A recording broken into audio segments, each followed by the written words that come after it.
우리 선생님 몇 년생이신지 혹시 춘추가 어떻게 되시는지?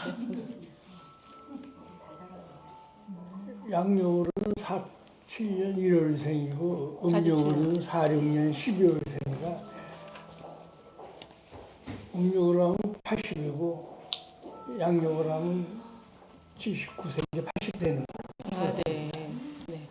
요거를 여쭤보냐면 박수호 선생님도 나이 80대셔가지고 뜨셨거든요. 네, 물론 뭐 작품도 그만큼 또뭐 못 읽었지만 대부분 이제 그 필력과 연륜이라는 거는 무시를 못하기 때문에 예. 선생님이 이렇게 오래되신 분, 선생님 6.25도 겪으셨어요? 6.25 때 국민학교 입학을 했죠. 아, 입학하셨어요? 네.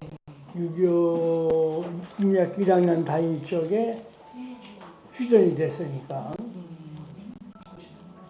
네, 우린 지금 그러면 역사하고 같이 하고 있는 거예요. 미술 역사뿐만 아니라 한국의 역사하고도 같이 하고 있는 거랑 마찬가지네요.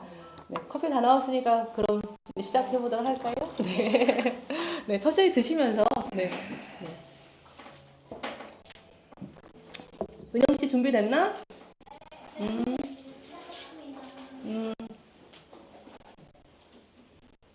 네, 여러분 반갑습니다. 네, 반갑습니다.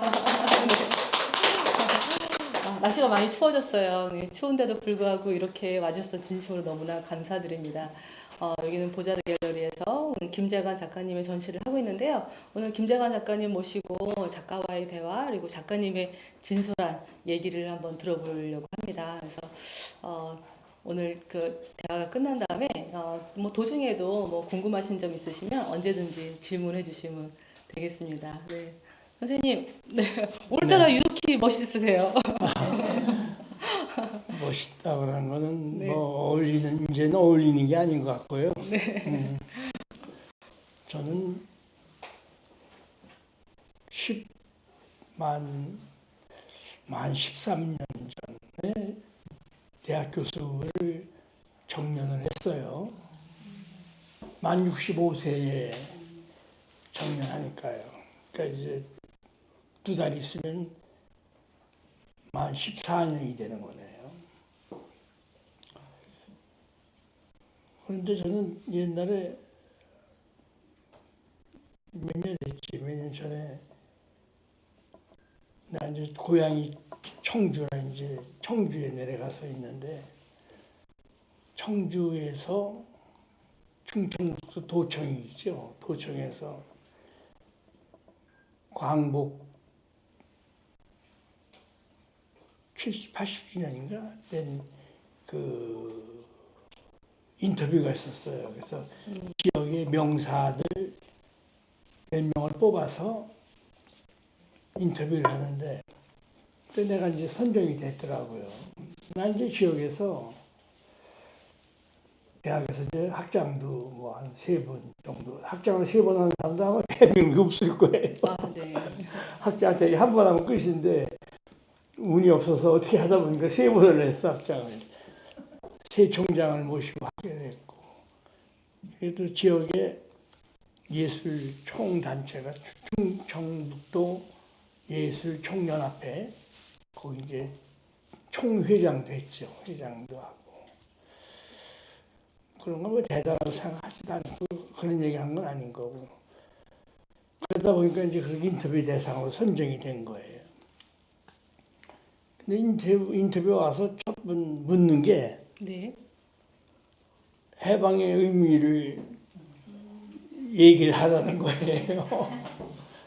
그래서 그때 한 얘기가 갑자기 생각나네. 네. 저희 아버님이 일제시대 때, 그때 이제 20대 초반일 때 사진관을 내셨어요. 원래 청주 사람인데 지금은 세종시가 됐지만 조치원이라고 있어요.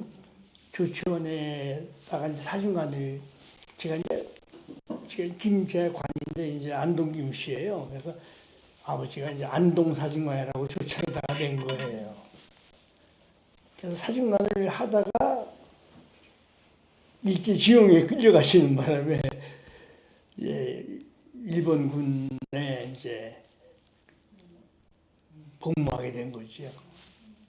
그래서 이제 해방이 돼서 나오신 거예요. 이제 한 1년 반 정도 있다가 나온 것 같아요. 군대 생활을. 그래서 저한테 김화백님은 해방의 의미가 뭐냐 네. 하고 묻길래 나는 탄생의 비사가 있다. 아버지가 일제 증명에 갔다가 해방이 돼서 오셨기 때문에 내가 태어났지. 그 와서 만든 게 저예요. 이제 45년에 돌아오시고 만들어서 제가 이제 46년 12월에 음력이 난 거예요. 이제. 이런 말씀을 제가 이제 오프닝 전에 선생님 한국 전쟁을 겪으셨어요? 라고 여쭤봤더니 초등학생이셨다고. 그래서 그때 생각이 나셔가지고 이제 해방 전부터 이제 얘기를 나누시고 계시는 거예요. 근데 선생님 사진관을 하셨어요, 아버님께서? 아버지가 이제 네. 조천에서 사진관을 하시다가 해방돼서 청주 시내 중심가에다가 아, 네. 청주에서 제일 큰 사진관을 하셨지요. 아, 네. 충청북도 도의 사진을 다 전담하고 네. 청주의 가장 큰 학원이 청주대학교가 있는 지금은 청석학원이 있는데 옛날에는 대성학원이었어요. 그 대성학원 초중고 대까지 전체 앨범을 저희 집에서 했으니까 굉장히 큰 사진관을 하셨던 아버지 거죠. 덕분에 유복한 어린 시절을 보내셨을 것 같아요. 그럼 선생님 작품 세계가 아버님 사진관하고도 또 그 어떤 영향을 받으셨을 것 같아요. 사진관 하셨을 그런 영향이 있을 거예요. 왜 그런가 하면 어려서 놀다가 때. 네. 사진관에는 사진을 빼는 암실이라는 데가 있어요. 암실. 꼭 들어가면 암실에 들어가면 안 되는데 몰래 암실에서 숨어 들어가고 막 그랬으니까 그럼 암실에서 확대경 라이트다가 조명을 해서 사진을 빼내니까 맨날 이미지가 하루에 수십 장씩 탄생되는 걸 보면서 어린 시절을 살았죠. 네. 네. 그래서 그런 추억이 있고 그래서 이제 제가 이제 사진관집 아들 태어나서 유복하게 자라다가 갑자기 아버지가 친구 꼬임에 빠져가지고 그때가 4.19 일어나기 바로 전후였기 때문에 그때 아버지 친구 중에 한 분이 배 사업을 하자 지금 원양어선 지원 사업이 정책 국가에서 차관이 들어오고 막 그러니까 하자 해서 충무하고 포항에 가서 웬놈의 사진관 하던 분이 배 사업을 시작한 거예요. 그래서 배 사업을 해서 폭삭 망하는 바람에 사기를 당해가지고 그러니까 포항 앞바다하고 충무 앞바다에다가 다 재산을 다 그러셨군요. 갖다 버린 게 된 거죠. 그래서 고생을 하기 시작하면서 아버지는 이제 다시 이제 서울로 와서 다시 또 사진관을 차렸어요. 사진관을 다시 하게 되고 저는 그런 가정이 들쭉날쭉하는 가운데서 유복한 집 아들이 갑자기 아주 그냥 힘든 가정에서 고등학교 2학년 때 완전히 망했으니까 집에 있는 자전거까지 다 네. 그러니까 예. 그러면 차에 싣고 가고 예, 그랬으니까. 예. 그러면 그림을 언제부터 시작을 하신 그때예요, 거죠? 그때. 예, 그때가 이제 중학교 2학년 때부터 미술관에 들었는데 중학교 2학년 때 어디서 많이 본 분이 미술 선생님이 한 분 계셨는데 네. 그 분이 미술관 학생들을 뽑는데 각 반에서 뽑는데 나를 재준이 있는데 조금 더 있다가 한번 보자. 그래서 미루고 있던 참인데 새로운 미술 선생님이 초등학교 때 우리 누님의 누나 하나가 있어요. 전 동생이 네네. 5명이고 7남매의 장남인데 그 담임 선생님이 또 분이 미술 검정고시를 봐서 중등학교 선생님으로 오신 거예요. 그래가지고 저희 학교에 미술 선생님으로 부임을 하신 거예요. 그래서 우리 누님 담임 선생님인 거야. 그래서 제가 전제 김재관이듯이 우리 누님은 이제 김재숙이에요. 옛날에는 숙자, 자자 막 옛날에는 했었잖아요. 그랬죠. 네. 재숙이가 제 누나라고 하니까 깜짝 놀라면서 저는 이제 우리 7남매가 있는데 외택을 한 형제 둘이 작고 원래 아버지 핏줄을 받은 사람들은 작질 않아요. 그래서 나하고 셋째 동생이 둘이 외택을 해가지고 외삼촌을 닮아서 작고 우리 누나가 그 당시에 1m 65였으니까 저보다 더 컸죠. 저는 지금 키가 줄었더라고. 군대 갈 때는 뭐 60, 그 작은 키지만 60 뭐 4인가 뭐 그랬는데 30 넘어서부터는 1년에 1mm씩 준대. 1mm씩 1년에 1mm면 10년이면 2cm 아니야. 이제 20년이면 2cm가 주는 거야. 그러니까 30대부터 30대, 40대, 50대, 60대, 70대, 80대 다 됐으니까 5cm가 주는 거야. 키가. 우리 누님은 그때 1m 65인데 반에서 두 번째, 세 번째로 큰 거예요. 누님은. 그래서 이제 그 누님의 이제 담임 선생님을 만나가지고 누나도 그림을 잘 그렸었는데 공부도 우리 누님 1등을 했었어요. 충청북도에 옛날 학력고사라는 게 있어서 예비고사. 학력고사 여자 전교 수석을 했어. 전체 수석을. 충청북도 수석. 그러니까 뭐 잘했죠. 저도 조금 잘하는 편이었는데 누님처럼 잘하지 못했어요. 그 누님가 그러니까 담임 선생님이기 때문에 기억을 하는 거야. 근데 재숙이 동생이구나 하고서 우선 자네 누나도 그림 잘 그리는데 너도 잘 그릴 거 아니야. 그래서 미술관 들어와. 그래서 누님 담임 선생님이 오시면서 그림을 그리게 돼가지고 미술 활동을 했는데 그분이 제가 고등학교 들어갈 적에 다시 고등학교 미술학으로 전출을 가서 다시 또 선생님을 한 거예요. 그 선생님한테 그 선생님 영향력이 있었고 아주 뛰어난 재주를 가진 분이었어요. 네. 그런 인연으로 예. 그림을 그리게 됐어요. 그리고서 홍대 미대 들어가셔가지고 그때 그 은사님은 하종현 선생님이셨나요?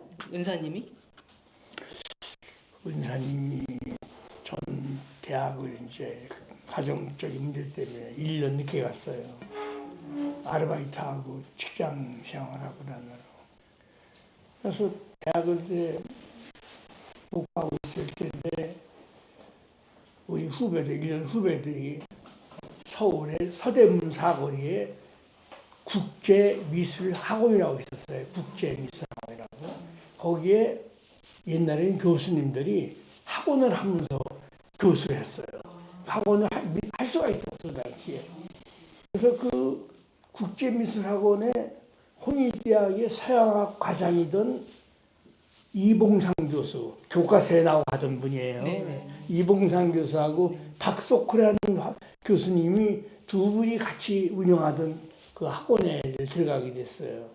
그래서 들어가서 입시 앞두고 저는 2달 전에 들어갔으니까 전에는 그림을 그렸으니까 그날이 마침 전체 대생 시험을 보는 날인데 전체 시험을 보고서 평가를 하는 날인데 학생 수가 몇 명이었나? 100명이었어요. 100명. 그때는 많았죠. 100명이었는데 전체에서 제가 3등을 한 거예요. 그러니까 앞에 뽑혀 나가서 이건 누구 그림이야? 그랬어요. 앞에 나와봐요. 나갔더니 자네는 못 보던 거야? 그러는 거예요. 이제. 그래서 저 들어올 지 며칠 안 됐습니다. 그랬지. 그래서 알게 됐는데 나중에 원서를 쓸 적에 사실 저는 미대가 불확실하고 집안도 또 어려워지고 그래서 재준이 있으니까 그때 홍익대학은 건축과가 수학하고 그 담채화하고 택이었어요. 제2 전공이 국어, 영어, 역사 그리고 이제 한 과목이 또 있는 게 선택 과목인데 선택이 수학하고 건축가니까 수학하고 담채화하고 두 개 당체화를 한다고 했더니 자네같이 그림 잘 그리면 서양학과를 가야지 왜 건축가를 가냐 그래가지고선 원서를 쓴 거를 보여줬는데 원서를 바꾸라고 해서 바꿔서 그 당시 지금 회화과가 됐죠. 서양학과로 가게 된 거예요. 그럼 선생님이 처음부터 그 추상이화를 하신 거는 아니셨죠? 그렇죠. 시작하셨죠. 네. 1학년 때는 네. 들어가서 1학년 때는 김숙진이라고 지금 92세, 3세, 5세 됐겠구나. 95세 된 그 구상화가로 아주 유명한 지금 사실 예, 예. 그분이 예. 지도 교수였었죠. 예, 예. 예. 왜 이런 말씀 드리냐면 선생님은 기하학적 추상화에 지금 한 60년 된 분이십니다. 그래서 추상화 60년을 하신 분이셔가지고 그러니까 추상화를 언제부터 시작하셨는지, 그러니까 그것이 궁금해가지고 좀 여쭤봤던 거거든요. 그래서 이제 추상화 회화를 얘기한다면은 1학년 때 이제 그런 과정을 거치면서 구상에도 좀 재주가 있었어요. 그래서 구상 꼭 저 그림 그리고 나오면 야외 실기체 갔다 오면 평가를 하잖아요. 예. 평가할 때마다 3등 안에 드는 거야. 그래서 재주가 있고 그래도 좀 평가를 받는구나 생각해서 그래도 흐뭇했었는데 네. 2학년에 올라가서 교수가 바뀐 거예요. 2학년 지도 교수로 33세인가 2세인가 된 네. 하주면 네, 네. 아백이. 젊으셨네요. 네. 그렇죠. 그때 전임 강사 되면서 예, 첫 예. 지도 교수를 담임 교수지, 담임 교수를 하게 됐죠. 그런데 이제 담임 교수님이 젊은 작가들 전시를 하고 나니까 그때 주로 어디서 가면 갤러리도 별로 전시장이 없어가지고 지금 덕수궁 자리에 공보관이 있었어요. 서울시 공보관이 지금 없어졌죠. 공보관 전시장에서도 전시들을 하고 그랬다고. 예, 예. 전시하는데 갔더니 하정윤 교수의 작품이 있는데 도시계획 백서라는 자기 타이틀에 그림이 걸려 있는 거예요. 그게 기하학적인 그림이에요. 그래서 저는 기하학이라는 그림을 처음 봤죠. 그때 2학년 때. 그때 보고서 상당히 감명을 받았어요. 저는요. 아니 이게 그림인가? 아닌가? 이 교수님 그림이니까 그림이겠지 하고 참 신기하다. 그때 호기심이 간 거예요. 그래서 그 그림을 보고서 이렇게 나도 비슷한 그림을 그려볼까 하고서 아직 그때 2학년 때 배울 때가 아니에요. 실기로 그런 걸 안 배울 때인데 그냥 그리게 됐는데 그때 어떻게 또 묘하게 반에서 과대표를 하고 성적이 되게 좋았어요. 공부가. 그래서 제가 이제 대학 입학할 적에 학과 수석이 아니라 단대 수석이 아니라 전교 수석으로 들어갔어요. 제가. 그래서 특대생으로 이제 수업 면제를 받고 다니게 됐는데 그때 마침 학교에 교수님들이 쌈이 나가지고 박서보 교수하고 이봉상 교수하고 두 분이 다 쫓겨나게 된 거예요. 그래서 학교에서 네. 두 분이 쫓겨난 다음에 대학을 간 거예요. 그분 두 분이. 그래서 이제 이봉상 교수는 학원에서 배우기 때문에 알게 됐고 박서보 교수는 잘 몰랐는데 박서보 교수님이 그 인사동 그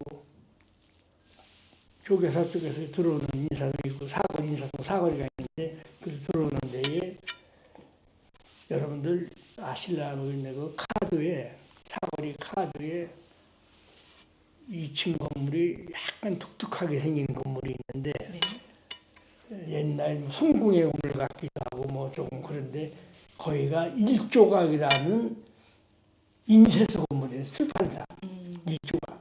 거기서 국정교과서 편집을 하는데 국정교과서에 작품을 낸다고 책을 만드는데 조수들이 있어야 되잖아요.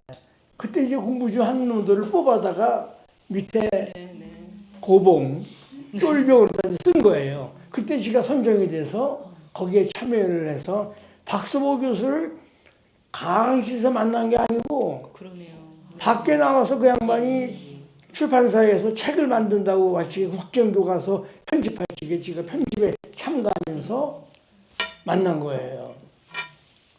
그래서 얘기를 하다 보니까 그 양반이 청주에 대해서 관심이 많더라고. 왜냐하면 부인이 박서보 교수의 사부님이 청주여고를 나왔어요. 옛날에 청주가 그 당시에 이제 우리가 어렸을 적에는 인구가 10만 정도 안팎일 적에 천안은 인구가 2만 3만 그랬어요. 아주 조그만 이제 읍이었고 청주는 시였고 그래서 천안 뭐 이쪽 조천 이쪽에서 전부 다 저는 청주고등학교를 나왔지만 고등학교 청주 여자고등학교 다 글르다가 진학을 했어요. 네네. 그래서 박서보식 사모님도 청주역으로 온 거예요, 천안서. 그러니까 이제 사모님이 청주에서 학교를 다니고 했으니까 청주에 대해 관심이 많고 그래서 저한테 잘 해줘. 그러다가 이제 나중에 박서보 교수님이 대학원 교수로 다시 재부임을 하게 된 게 제가 대학원 들어갔을 때 오게 된 거예요. 그래서 대학원 교수로 만났어요. 네, 그러셨군요. 네. 선생님 그 미술학 박사학위 1호라고 말씀을 제가 들은 것 그렇죠. 같은데. 네. 이제 뭐 홍익대학하고는 이제 인연이 제가 이제 그 특대생으로 다닌 인연도 있지만 또 그 홍익대학에서 우리나라 최초로 미술학 박사를 만들었어요. 개설했죠. 그래가지고 첫 번 만들어서 박사과정 시험을 보는데 수험생들이 지원생들이 예. 대형 강의실에서 시험을 보는데 제가 정확하게 세지 나왔지만 한 60명 가까이 됐던 것 같아요. 5, 60명이 보는데 그때 딱 2명을 뽑았어요. 그 2명 뽑은 게 저하고 네. 또 한 사람이 누군가 하면 그 고려대학교의 미술교과 교수를 하던 여자 작가인데 이름은 얘기 안 하겠습니다. 예. 그분은 서울대학을 나오고 미국의 뉴욕 주립대학에 박사과정을 다니다가 교육을 한 사람이에요. 그 사람이 홍대 제1호 박사과정에 입학을 한 거예요. 저하고 둘이 입학한 거예요. 근데 그 양반은 학교 생활을 열심히 안 해가지고 성적 불량으로 학교를 그만두게 됐어요. 그래서 저 혼자 남았어요. 혼자. 그리고 그 다음부터 매년 매 학기마다 시험을 보는데 박사과정 시험 보는데 처음이 논술하고 영어하고 두 개가 중점이지. 이제 실기하고 이렇게 보는데 합격자가 안 나가지고서 만 2년 동안을 뽑지 못했어요. 그러니까 3번의 입학 시험을 합격자가 안 나서 안 뽑고 제 후배가 나중에 3명인가 4명이 2년 후에 들어왔어요. 그래서 그러한 과정으로 이제 대학을 들어갔죠. 그리고서 이제 제가 제일 1차니까 그 당시는 지금 돌아가셨는데 이일 교수라고 있어요. 이일이라는 평론가가 있었는데 그야말로 이제 서울대학을 나오고 파리 가서 공부해가지고 귀국한 분이라 아주 뭐 영어, 일본어, 불어에 아주 뛰어난 분인데 그분이 이제 박사과정의 논문 심사위원장이 되고 그 당시에 재학 중에 네네. 교수를 새로 뽑은 게 누군가 하면 김보경 박사를 뽑은 거예요. 예. 김보경 박사가 서울 시립대학의 교수로 있는데 홍대에서 스카우트를 한 거죠. 네. 그래서 김보경 교수가 논문 지도 교수, 이일 교수가 심사위원 이렇게 해서 또 실기 지도 교수는 박서보 교수님하고 몇 분이 있었죠. 예. 아, 선생님 말씀 듣다 보면은 중간중간 재미있는 요소가 있죠. 선생님 굉장히 유니크하시고 이 탐미적인 예술을 하신 분이어서 감각이 또 남다르십니다. 그래서 항상 늘 진보적인 그런 작업을 하시기 때문에 위트 있는 말씀을 하시는 그런 부분이 아주 재밌게 느껴지실 거예요. 선생님 그 기하학적 추상회화가 그럼 완성이 되면서 그 추상회화로 들어선 지가 지금 60년 되셨나요? 60년, 예. 내년이면 60년이 되는 것 같아요. 이게 내년에요. 내년에 그러면 성대하게 60주년 기념 행사를 해야 되겠는데요. 네. 그 선생님이 사진관을 하셨다고 하잖아요. 근데 사진관의 그런 조리개라던가 늘 사진관 암실에서 또 봤던 그런 사진들이 선생님 작품에 분명히 영향을 미쳤을 것 같아요. 근데 1970년대는 그 기하학적 추상회화가 또 어떤 한편으로는 주류를 이루던 시기여가지고 선생님이 첫 번째 그 전시를 한 게 공감미술관에서 하셨었죠. 그때 앱스트랙 네, 67 근데 다시 네. 현재 얘기한 지 그렇게 왜 예. 끊었던 건데 예, 예. 그 당시 박서보 교수가 많이 했을 적에 네. 다른 선배들도 그러고 박서보 하면 대단한 사람. 그 양반이 그 당시에 대학 2학년 때 아마 36인가 7인가 그랬을 거예요. 그러면 뭐 청년 작가지. 그런데 벌써 그때부터 네, 네. 미술계를 막 주름 잡던 분이에요, 박서보 씨가. 그래가지고 그 교과서 편집을 하다가 그 양반이 신촌에 화실에서 작업을 했어요. 네. 그래서 신촌 화실에서 학생들 몇 사람 데려다가 옛날에 박정희 대통령 때 그 민족 기록화라는 걸 했어요. 작가들을 선정해서 요즘 같으면 1인당 뭐 5천만 원 1억씩 줘가지고 기록화를 하나씩 그리라고 그래서 할 때인데 이 양반이 미아리 전투를 그리게 됐더라고요. 선정이.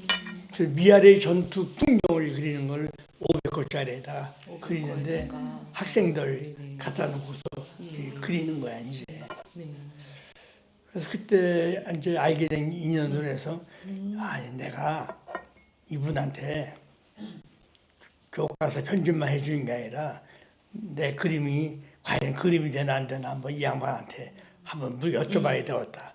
교수님 내가 테스트 해봐야 되겠다 이런 생각을 해가지고 여쭤보셨어요. 추상화를 처음 그려본 거예요.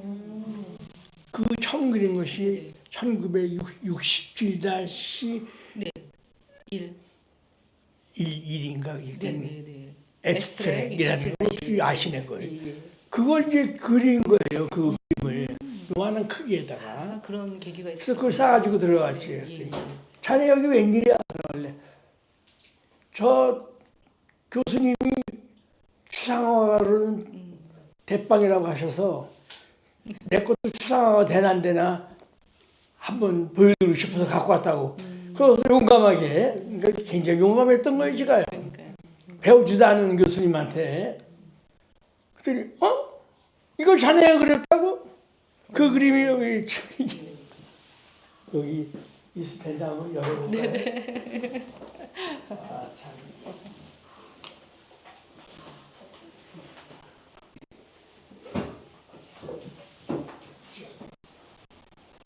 앱스트랙 67-1이라고 선생님이 처음으로 그린 추상이라는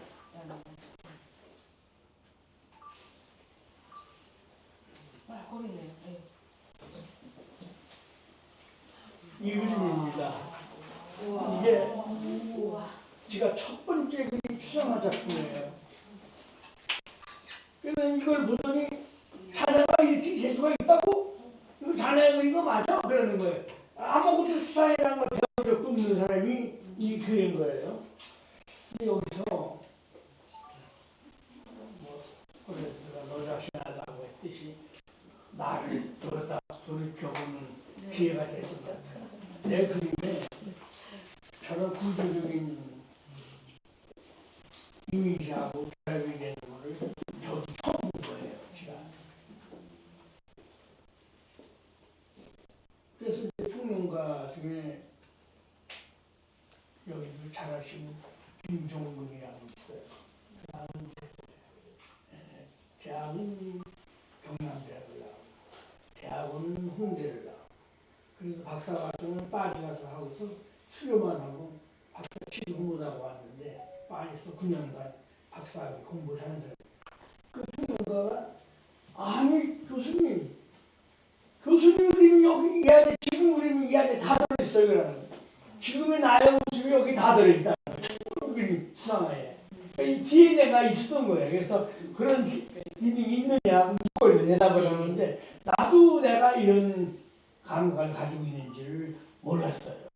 근데 이 안에 기학 정신이 다 들어있는 거예요. 그래서 이 작품이 너무 깜짝 놀란 거예요.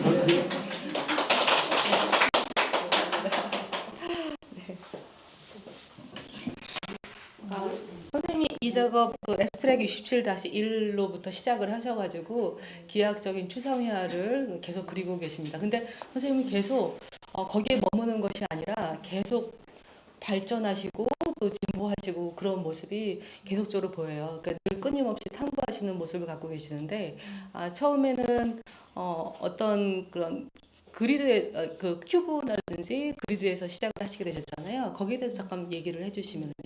그런데 그리드다 뭐 큐브다도 몰랐어요. 사실은요. 모르고 그냥 그림을 그리다가 근데 이제 서양에서는 이미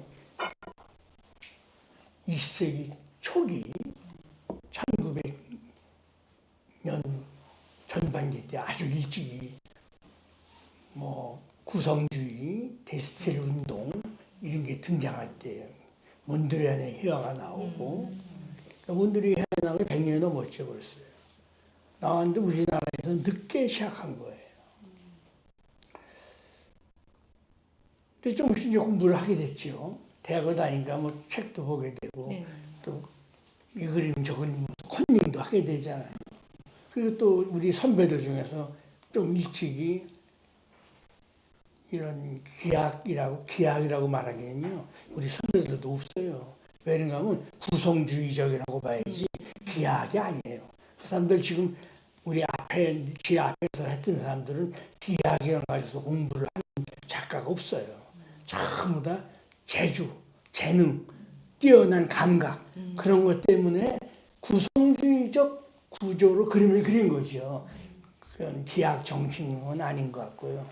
저는 이제 기하학 정신이라도 그런 거 몰랐다가 홍대에서 박사과정을 들어와서 공부를 했는데 박사과정 공부하기 전에 석사과정 때 한참 전이지 박사과정은 이제 제가 교수가 돼서 한 거니까 아주 젊은 시절에 30대 초반에 그 석사를 할 적에 그 이일 교수라는 분한 지도 교수였을 적에 그분한테서 최초의 감각을 조금 이렇게 캐치하게 된 거예요. 그게 뭔가 하면 제가 논문을 쓰는데 너 논문 주제를 뭘 할 거냐?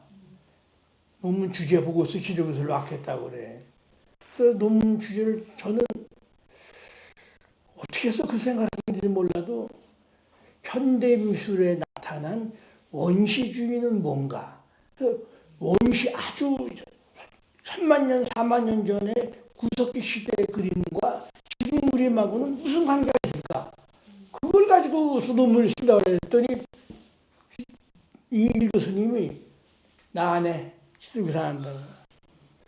아니 교수님 왜 안 하시는 거예요? 저 교수님만 하면 석사과정 그만두고 안 할게요 했더니 야 네가 인만 무슨 박사과정을 공부하는 거냐 뭘 하는 거냐 석사 논문을 쓰는데 무슨 그냥 작가는 뭐 이중섭 논, 박수근 논 이런 거나 하면 되지 무슨 현대미술에 나타난 원시주의 네가 뭘 그런 걸 가지고 해 그래서 못하게 하는 거예요. 아이고 그래서 고민하다가 술을 사가지고 그 양반이 술을 좋아하니까 양주, 포도주 뭐 몇 개 사들고 또 쳐들어갔죠.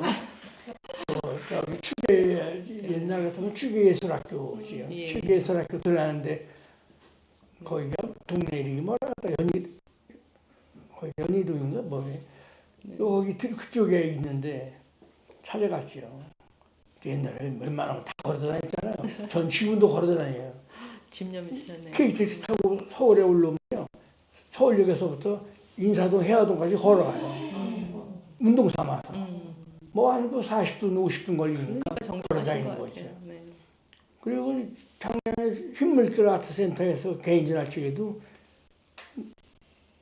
남부터미널에서 내리면 거기서부터 걸어가고 센트럴하고 거기 경부고속도로에서 내리면은 거기서부터 걸어가고 또 뭐 한 20분 안 걸려요. 그러니까 걸어다니면 그랬는데 옛날에는 더 했지. 툭 걸어가서 네.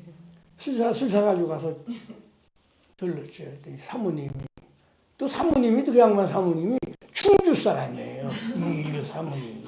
사모님이 도우셨네요. 그래가지고 또 저한테 아주 따뜻하게 이렇게. 그러니까 이 교수님이 맨날 술만 먹고 논문 지도 교수 받더라. 논문 지도 안 하고 술 안 먹으니까 오히려 사모님한테 혼나죠.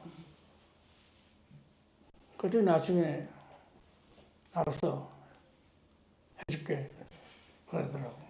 그러더니 너 논문 쓰려면 이거부터 공부해 하고서 책을 몇 개를 골라주는 거예요. 이제 본격적으로 이제 논문 지도를 하겠다고 하는 것이요.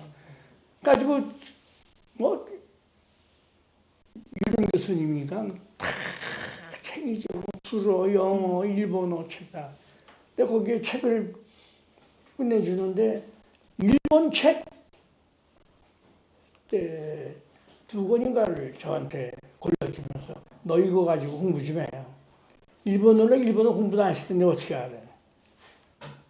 그래서 일본어 책을 줘서 그걸 가지고 아버지가 일본어를 하시니까 일제시대 군대를 가고 뭐 그런 분이니까 아버님 도움 받으셨군요. 아버지한테 아버지 맨날 번역해 주느라고 네. 굉장히 바빴어요. 네. 영어는 조금 한다고는 하는데 논문을 만들려는 할 책을 번역하려니까 쉽지 않더라고.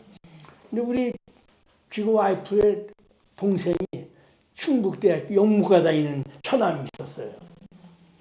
걔한테 페이퍼 주면서 복사해서 너 이것 좀 번역해, 이것 좀 번역해 해가지고 그 도움을 굉장히 받았어요.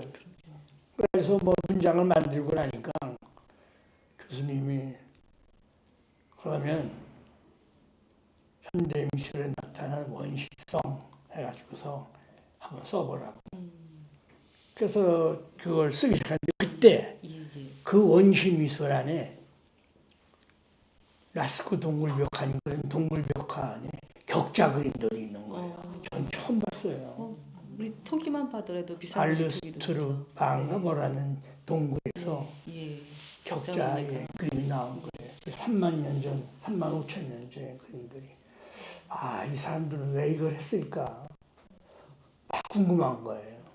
그래서 그런 호기심이 왔던 것이 제 석사 논문에도 들어있어요. 그게. 그래서 박사가 돼서 논문을 쓰면서 이 격자라는 것이 어떤 저형 질서를 탄생시키는 데에 엄청난 중요한 역할을 했구나 해가지고 모든 것이 격자에서 시작하는구나 그걸 알게 된 거예요.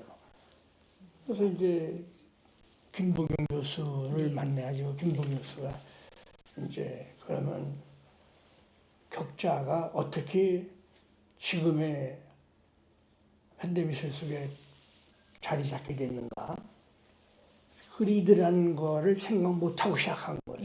그러니까 그리드라는 거에서 또 구조가 나오고 입방체가 만들어지고 입방체가 해체가 되기도 하고 그런 과정을 전개시킨 거예요. 그게 저의 이런 작품의 평면성으로 접근했던 박사하기 전이에요.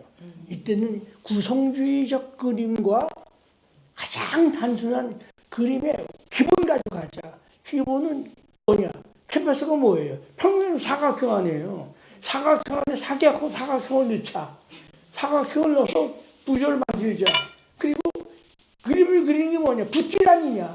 붓질이다. 붓질이 최초의 그림의 행위다. 그래서 두 개가 만나는 걸 해보자. 그래가지고 붓질과 구조가 만나는 거예요. 한 거예요. 그래서 이게 79년, 이건 81년 작품인데 79년 공간미술관에서 개인 전할측에 그런 작업을 가지고 전시를 했고, 이 작품은 최근에 한 작품이지만 일부러 옛날 작품을 보고서 지금 다시 이걸 원하는 사람들이 있어요. 그래서 한번 해본 거고, 그때 이제 이 작품에서 쪼개지고 그리드가 그리드라는 것이 막 그물망이다. 네. 그물망이 뭐예요? 고기 잡는 망이 그물 아니에요. 그게 그리드 아니에요. 그래, 이 그리드가 그물망으로 이미지를 건지는 거다. 나는 이 지구상에 있는 이미지를 내 그리드의 그물망으로 건져 올리자. 그래서 그리드 작업으로 구조를 건져내서 결합을 하기 시작한 거예요. 그러다 보니까 이렇게 세이프 캠퍼스에도 하고 별 짓을 다 하고 왜곡된 구조를 만들고 계속 해체를 찡그리고 당기고 밀고 그러면서 거기서 조금씩 건져서 다시 이미지를 만들면서 작업을 했습니다. 아, 네. 박수 한번 쳐요. 굉장히 열변을 토한 말씀드렸습니다. 그러면 초기에 시작된 모습이 바로 이 작품이었다고 하면 이걸 다시 또 재현을 해내신 거예요. 그래서 예전 작품을 다시 그 회화 구조 속에서 변형된 작품을 이 작품을 다시 재현해서 요번에 만드셔가지고 저희 갤러리에 내주셨습니다. 네, 이 작품에서 선생님이 또 큐브로도 발전을 하셨잖아요. 이 어떤 그 그리드 전인가요? 아니면은 이 그리드에서 그리드 이 큐브 이후죠. 큐브. 그리드 이후에 그 큐브에서 또 요즘은 또 자연에 대한 이미지를 갖다가 형상화시킨 작품이 바로 이 작품이라고 들었습니다. 네. 그래요. 네. 선생님 그리고 문시미술상, 하중미술상도 수상을 하셨었어요. 상은 뭐 이렇게 탔는데 네. 가장 영광스럽게 생각하는 것이 문신미술사에 아닌가 생각이 들어요. 그 문신이라는 작가는 지금 마산, 창원, 원래 고향이 마산이에요. 그래서 이제 지금 마산이 진해 합쳐가지고 창원이 됐는데, 그분이 원래 대학 때는 회화를 했어요. 회화를 했던 분이 입체를 하게 된 거죠. 그래서 기하학적인 조형물 가지고 하는 것도 시메트리, 대칭 형태 조각하는, 우리 사람도 대칭으로 생겼잖아요. 좌우가 이렇게. 그래서 저는 회화를 했지만 구조적인 데 관심을 갖고 구조적인 걸 평면으로 다시 해체시키고 그런 작업을 하는 거를 그 논문 심사위원들이 평가해서, 우리나라에 상이 많죠. 뭐 이중섭상, 뭐 박수근상 등등 많은데 저는 문신미술상이 우리나라의 베스트 랭킹 1위상이라고 생각을 해요. 그만큼 중요하게 생각하고. 그래서 뭐 옛날에 젊었을 적에 서울신문사에서 뽑는 정예 작가, 한국의 젊은 정예 작가 10인 뽑는데 뽑혀서 전시도 하고, 그런 것도 상이죠 사실. 근데 그것도 영광스럽지만 문신미술상은 프로로서 받은 상이기 때문에 가장 중요한 상이라고 생각하고, 예를 들어서 상파울루 비엔날레는 베니스 비엔날레, 상파울루 비엔날레가 양대 비엔날레를 최고의 국제연예로 쳐요. 근데 상파울루 비엔날레가 옛날에는 베니스보다 더 우위였어요.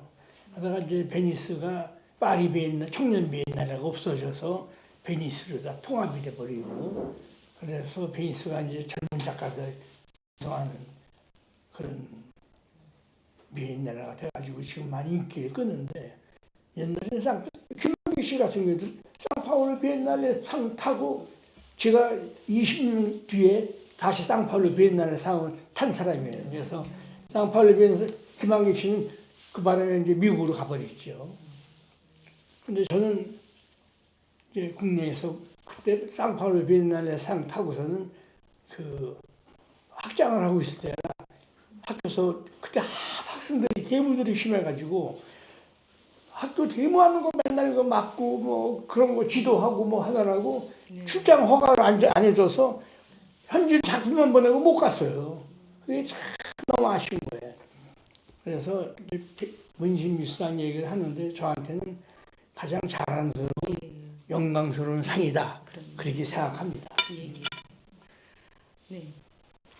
선생님 작품 보면 우리는 그 추상화에 대해서 좀 막연하게 생각했잖아요. 그런데 거기에 또 기하학적인 추상화가 무엇인지 굉장히 궁금하셨을 텐데 오늘 이 자리에서 이제 선생님 작품을 보면서 어느 정도 이해가 가셨죠? 네. 요즘 시대는 또 IT 시대, 또 AI 시대잖아요. 또 AI 시대에 걸맞는 작품이 아닌가.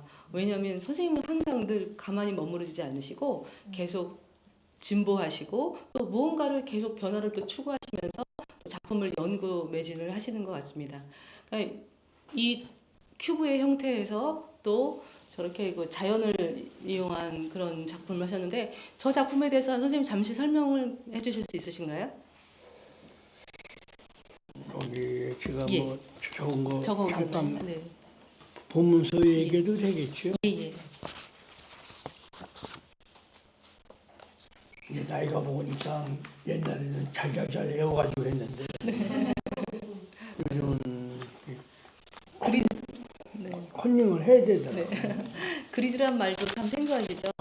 저도 사실은 그물망 그리고 인드라망이라고 하는 그런 그리드 격자 무늬가 굉장히 생소했었어요. 근데 이제 미술을 접하면서 이제 이해가 되는데 얼마 전에 청주가 아니죠. 서울에 그 갤러리 이름이 생각 안 나는데 네. 삼선교 있는 국제전중 규모를 하는 갤러리가 있어요. 이름이 네. 뭐더라? 그 갤러리에서 뭐 미술세계 지금 아트월드로 바뀌었죠. 아트월드가 주최를 해서 앞으로 한국의 앞으로라는 건 이제 5년, 10년 후를 얘기하는 거예요. 지금이라서 네. 5년 후, 10년 후에는 누가 이 화단의 중심이 되느냐. 그 주제를 가지고 작가를 선정하면서 심포지움을 하는 게 있어요. 근데 저를 첫 번째로 선정을 했어요. 아트월드에서. 그래서 미술평론가 박사 7명이 모여서 심포지움을 했어요. 그때 이제 주제 발표를 한 분이 이따가 5시에 오기로 한 예, 예. 김보경 박사가 이제 올 거예요. 김보경 박사가 주제 발표를 하고 예, 예. 또 다른 평론가들이 같이 질의응답을 네, 아주 하는데 영광스러운 자리였네요. 저한테는 뭐 말할 수 없이 영광스러운 자리죠. 작가들 30명, 한 40명 안 나. 특히 홍익대학 출신 교수들은 거의 다 왔으니까. 그래서 거기서 김보경 박사가 한 얘기가 너무나 저한테는 그 감명 네, 한번 깊어가지고 읽어주시죠. 사실 저는 뭐 양자역학이니 그런 것까지는 몰라요. 그런 공부를 한 게 아니기 때문에. 그런데 그 양반이 한 얘기 중에서 여러분도 들어도 잘 이해가 안 될 겁니다. 그거만 잠깐 읽을게요. 예, 예. 얼마 안 되니까. 읽어주시죠. 금년 7월 9일 월간 미술세계 주최 현대미술 학술 세미나의 발제자였던 김보경 박사는 미술평론가, 주제 한국 현대미술에 있어서 주지주의 가능성과 기약 추상회화의 위치, 즉 김계관의 기하 추상과 관련하여 라는 연구 발표가 하였다. 여기서 원고 내용 중에 유비적 고찰에 의해 이를테면 상고시대 AD 3세기 이전에 얘기하는 상고시대 이전에 있었던 나싱 없다는 거하고 유, 썸싱 있다는 거하고 나싱과 썸싱의 관계를 가지고 사유체계의 20세기의 양자 과학의 입자 물리학에서는 그게 뭐냐 이걸 가지고 연구를 한 거예요. 거기에 네네. 있다는 거는 보손이라고 하는 단어로다가 풀이를 했고 우선. 없다는 거는 페르미온이라는 걸로다가 분류를 했는데 이 유무 사상이 현재에도 그대로 존재한다 이렇게 얘기를 한 거예요. 근데 그래서 제가 그걸 듣고서 원고를 보고서 네. 딱 얘기를 했어요. 그렇다.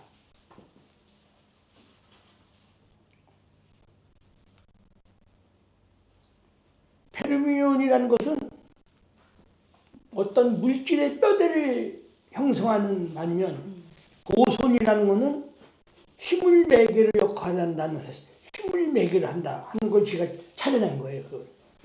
그래서 제 그림에서 페르미온이라는 것은 양자역학에서 페르미온은 내 그림의 그리드가 페르미온이다. 보손이라는 것은 내 그림에서의 붓달, 붓질, 붓타치가 보손이다. 그래서 그림이라는 것은 그걸 구성하는 요소는 격자라는 거하고 붓질이라는 것만 가지고 다 형성되는 거죠. 그거를 찾은 거예요, 지금. 그래서 내 그림은 이미 양자역학에서 주장하는 바로 구조가 구성되는 요소를 다 가지고 있는 게 내 그림이다. 나 이거 찾은 거예요. 그래서 이 그리드로 돼 있고 이 안에 무수한 붓질이 지워지고 하면서 어떠한 질서와 에너지, 질서와 에너지는 다르잖아요. 질서와 에너지가 서로 결합하고 부딪히고 깨지고 뭉쳐지고 하는 게 내 그림이다 하는 거예요. 그래서 내 그림에 있는 모든 붓질은 에너지를 얘기하는 거고 그리드는 바로 구조를 얘기하는 거 아니에요. 그래서 그 두 가지가 나를 만든 근본이다. 그것이 양자역학에 그대로 나와 있는 거예요. 네. 그렇게 주장하고 싶습니다. 네. 선생님 저 작품에서 구조와 거기에 대한 에너지를 또 느끼셨어요? 네. 이렇게 비정형적인 그런 회화 또 그 기하학적인 추상 회화에 저는 뭐 70년대 비정형적인 그런 추상 회화의 기하학적인 추상이 주류를 이뤘다고 하면 그 시대를 걸맞춰 선생님 또 요즘 시대에는 선생님이 이끌어 나가는 것이 아닐까라는 생각을 또 가져봅니다. 네, 선생님 뭐 하시고 싶으신 말씀 있으시면 또. 예. 마지막 마무리. 저는 그 그림을 어떻게 그릴 거냐 공부를 하지 않고 그림을 그리는 사람이 어떤 정신을 가져야 되는 그걸 가지고 공부를 했어요 사실은요. 그래서 제 그림을 이제 지겨울 정도로 그렸잖아요 지금까지 해갖고 우리 친구들 가끔 친구들은 야 너 이제 그림 그만 그리고 우리랑 나와서 놀자 그 얘기하는 친구들이 있어요. 지겹지도 않느냐고. 그런데 그림을 어떻게 그릴 것이냐를 생각하다가 제가 금년 2월부터 6개월간 그림을 어떻게 그릴 정신을 가져야 되는가는 정신 공부를 했어요. 그 정신 공부를 어떻게 했느냐. 추사 김정희가 누구냐. 그걸 가지고 공부를 했어요.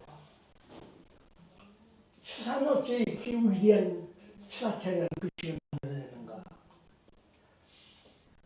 나는 기하학추상으로 우리나라 사람들 참 기하학추상 하다 말고 이렇게 하는 사람이 있지만 저처럼 지금 내년이면 60명이 되는데 60년 만에 기하학적 구조를 해체하고 변형시키고 다시 해체하고 변형시키고 한국 산사는 저렇게 없다고 제가 자부를 합니다.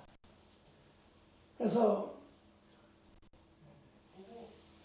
추사의 정신을 생각하면서 추사는 어떤 정신을 가지고 저렇게 위대한 예술이 나왔을까 생각했어요. 그랬더니 그 입고 출신이라는 게 있어요. 입고 출신. 옛 것으로 들어가서 새 것으로 나온다. 그거예요. 옛 것으로 들어간다는 건 공부를 한다는 거예요. 그래야지 새 거를 또 끄집어낼 수가 있는 힘이 생긴다는 그런 뜻이에요. 그래서 추사는 그렇게 엄청난 공부를 하신 분이구나. 그걸 알았고 또 고민을 한 거예요. 추사가 제주에 유배를 가서 거기에서 6년인가 몇 년 있었는데 그런 고뇌의 시간이 없었으면 추사자가 나올 수가 없대요.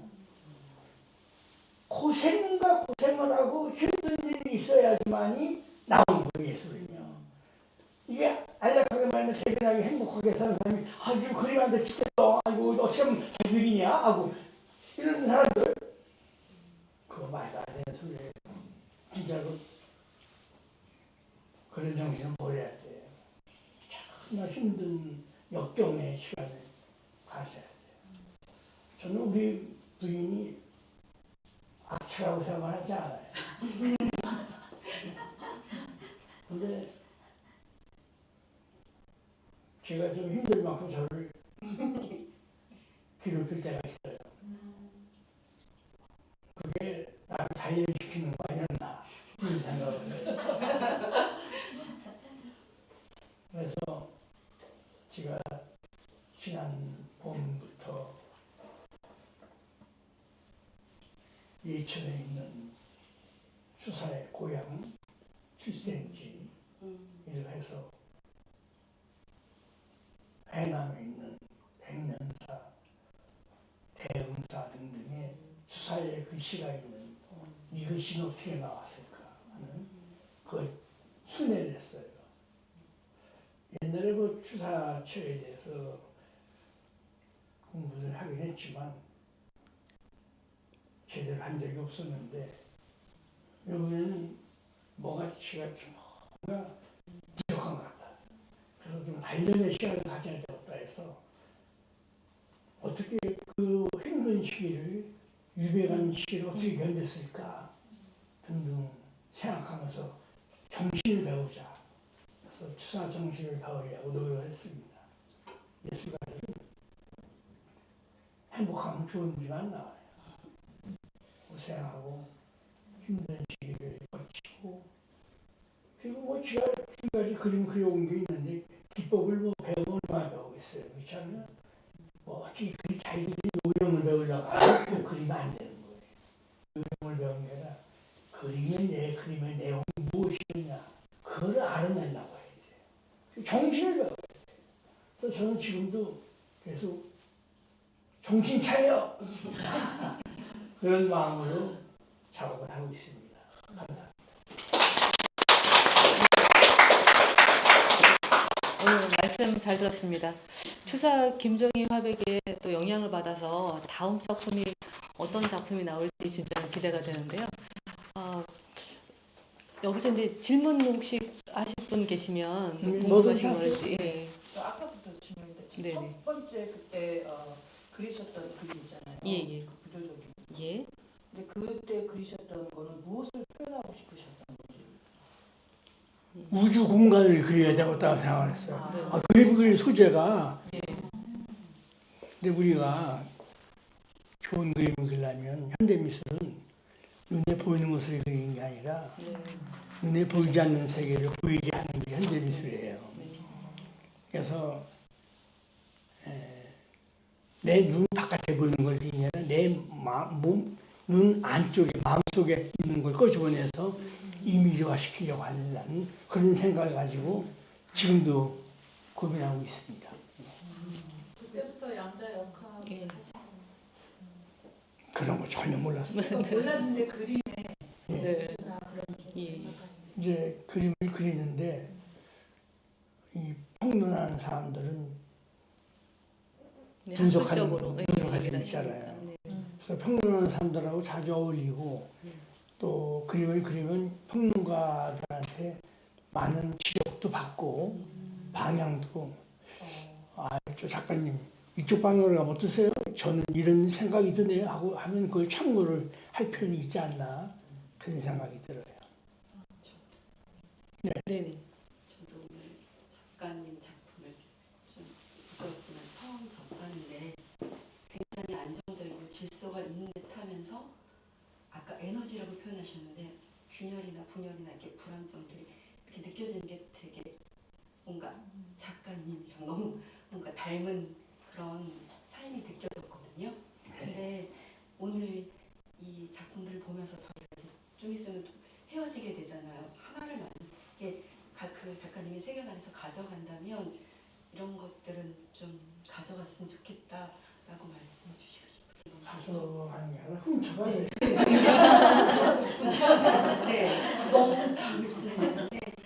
그래. 너무 짧은 시간. 조금 전에 한 얘기 속에 내 스스로로 고단의 길을 가려고 아마 예수님도 그렇게 하지 않았나 생각이 들어요. 저는 이렇게 종교에게 심취되어 있지 않은데 가톨릭 쪽으로 성당에서 교회를 하고 또 우리 가족하고 부인하고 성당에 다니긴 하는데 성당에 자주 안 나가니까 신부님한테 우리 와이프가 잃는 거예요. 우리 남편은 성당에 잘 안 나오는데 신부님이 와서 야단 좀 줘주세요. 이게 뭐 한참 된 얘기예요. 이게. 신부님이 오신 거예요. 우리 집에. 그래서 화실까지 쭉 보시더니 제가 이제 세명이 안 돼요. 그러더니 뭐라고 안돼라는 성당 안 나오셔도 되었어요. 전부 다 십자가예요. 전부 다 십자가들이래.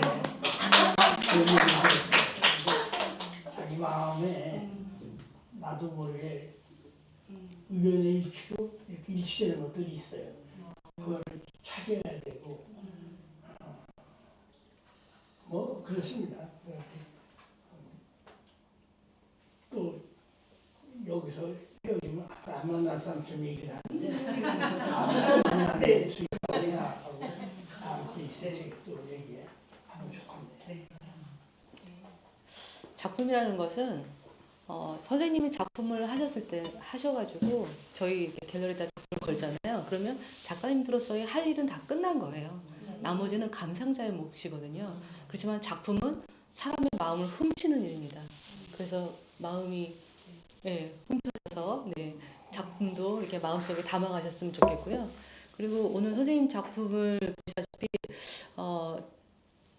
아까 선생님은 뭐 십자가도 얘기하셨고, 그러니까 이런 격자무늬에서는 뭐든지 다 파생돼서 나올 수가 있거든요. 어떤 질서 속에서 그 질서가 해체가 되기도 하고 또 다시 또 변형이 되기도 하면서 또 어떤 그런 조형적인 그런 회화적인 요법이 나오는 거기 때문에 그런 쪽에서 보면 선생님이 기하학적 추상하시는 게 굉장히 머리가 좋으셔야지 하실 수 있는 그런 것 같아요. 그리고 선생님도 계속 여기에 머물지 않고 계속 진보하시고 뭐 계속 발전하시기 때문에 다음 작품도 사실 기대가 돼요. 그러면서도 또 예전 작품도 굉장히 좋아서 또 이 작품은 회화적인 좀 반추상적인 이 작품도 제가 요청을 드렸거든요. 예전에 하신 작품도 굉장히 선구자적이면서 너무 좋았기 때문에 저는 그것 하나도 놓칠 수가 없어서 이 작품을 좀 가져가십사 해서 또 좀 굉장히 또 미니멀적이고요. 그래서 이 작품을 또 걸게 되었습니다.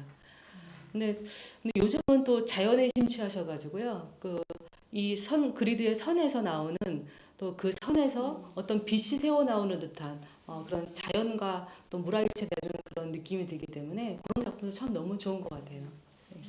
우리가 옛날 19세기 전까지 그림은 퍼스펙티브의 개념으로 그림을 보는 거예요. 눈 바깥에 보는 거죠. 그렇죠? 그럼 바깥에 보는 건 다 원근이에요. 그건 뭡니까? 실제 그리는 거예요. 실제 그림은 어떻게 그려야 됩니까? 실제처럼 그려야 되잖아요. 그래서 그림에서 구상화로 그려지는 물감들은 사실은 전부 다가 실제의 세계를 그리려고 하는 거예요. 현대미술이 먼디라는 그림처럼 뭐 오방색 같은 색, 밑색만 가지고 하고 그게 실제 색이 아니잖아요. 그건 바로 미술의 색이에요. 그 그림의 색. 그림의 우치로 돌아온 거예요. 원근에 가까워지려고 했던 환영에 가까워지려고 했던 색이 쓰는 게 아니라 그림을 그리는 데 필요한 기본적인 미니멀한 색을 찾게 되는 거예요. 그게 현대미술이에요. 현대미술은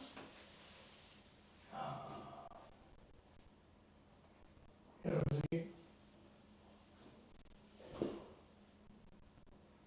나 이 사람 얘기는 뭐 하고 싶지 않은데 그냥 할 수 없이 한마디 하겠습니다.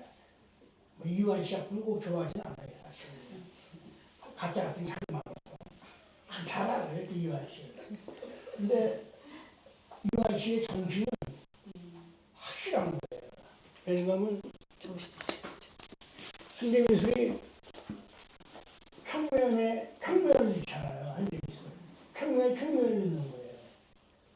근데 이완이라는 사람은 평면 저 뒤를 생각했던 거예요. 항상 캔버스면은 이 앞과 보이지 않는 이 뒤에 캔버스 속에 있는 어마어마한 무한대 공간을 생각한 거예요.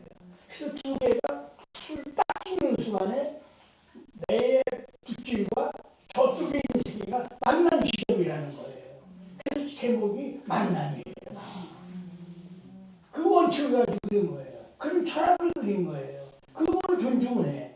근데 나머지 난 미친 저기 하듯이 하고선 아니 잘 알아요. 저는 이완씨 집에도 가봤고 또 옛날 나 개인전 이선 씨라고 작파씨 개인전 측에도 왔었어요. 개선 씨 축하했고요.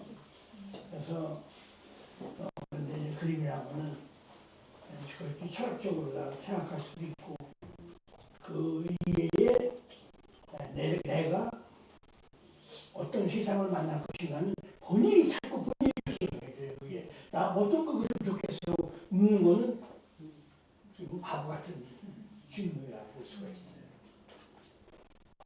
저는 대개 10년 단위로 그림을 해체했던 것 같아요. 작업하고 10년 정도 되면 또 깨고 싶어요. 그래서 10년 정도 지나서 지금 요즘 그리는 그림은 이 자연을 많이 생각해요. 왜 생각하는가 하면 이거저거 다 해봤는데 빛이라는 것이 이 자연을 탄생시키잖아요. 빛이 안 들어가면 다 죽어버리잖아요. 빛에 대한 걸 존경하게 되고 빛을 현대미술은 빛을 버린 거 아니에요. 사실은요. 그 빛을 버린 걸 나는 빛에 대한 걸 다시 존중을 하고 싶은 생각이 드는 거예요. 그래서 빛을 만나서 생각하는 그런 작업을 해보려고 노력하고 있는데 아직도 시작 지점에 있지 않나 생각이 들어요. 더 뛰어난 빛을 만들 수가 있지 않나. 이런 것도 그리드라는 걸 수없이 깔고 붓질을 놓고 지우고 붓질을 놓고 지우고서는 그냥 쫙 지나가는 빛을 그려보려고 한 건데 100% 만족스럽지 않아요. 내가 생각하는 자연에 대해서 그리고자 하는 빛은 하나님하고 더 친해져야 될 것 같아요. 그래야지 빛의 원리와 빛의 정신을 터득 하면 되지 않나 그런 생각을. 사랑을 멋진 사랑을 하면 그 빛이 뭔지는 알는지도 모르시죠. 아직도 사랑을 꿈꾸시는 나이십니다. 네. 제가 그 뉴욕에 구겐하임 미술관을 갔는데 마침 기하학적인 추상에 대해서 전시를 전체가 하고 있더라고요. 그래서 그걸 보면서 여기에 우리나라 작가 딱 한 사람이 들어간다고 하면 김재원 선생님 들어가시면 너무 좋겠다 이런 생각을 들었어요. 거기 그 기하학적 추상화에 몬드리안서부터 칸딘스키까지 많이 전시되고 있던데 우리나라도 이런 멋진 전시가 기하학적 추상회화가 조명받는 그런 전시가 열리고 또 그런 시대가 오면 좋겠다라는 생각이 듭니다. 미술이라는 것은 역사가 평가해 주는 거거든요. 시대성도 반영이 되고 역사가 평가가 될 때 우리 김자관 선생님의 기하학적 추상 수상회화가 제대로 평가받았으면 좋겠습니다. 그날이 올 때까지 기다리겠습니다. 네, 감사합니다. 많이 응원해주세요. 감사합니다. 아이고, 네, 고생하셨습니다. 네, 네. 마음에 들었나 모르겠네. 네. 또 궁금하신 것 있으세요?